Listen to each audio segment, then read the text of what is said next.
We're now almost a month past the 2024 general election, and today election officials in Iowa and Nebraska certifying election returns in their respective states. Some details tonight in our top story at 6 o'clock. The Iowa State Board of Canvass met virtually to certify the results of the November 5th election. More than 1.6 million Iowans cast a ballot. Just more than 74% of eligible Iowa voters did go to the polls in November. In this election, the number of early voting days was just 20 days. Back in 2021, the Iowa legislature passed a bill that Republicans say focuses on election integrity.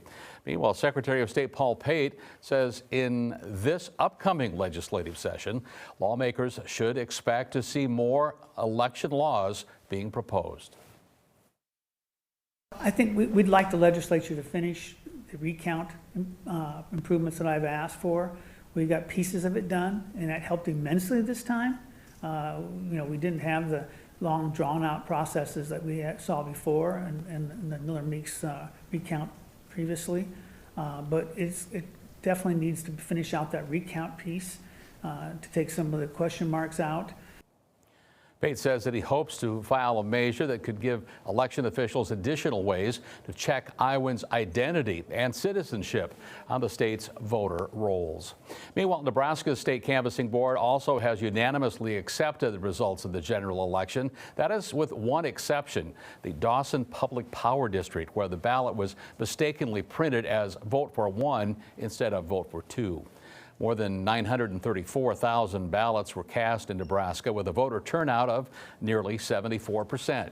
Nebraska Examiner reporting 4 ballot measures are set to become law within the next 10 days, including the codifying of a 12-week abortion ban in the state's constitution and the partial repeal of the private school scholarship bill.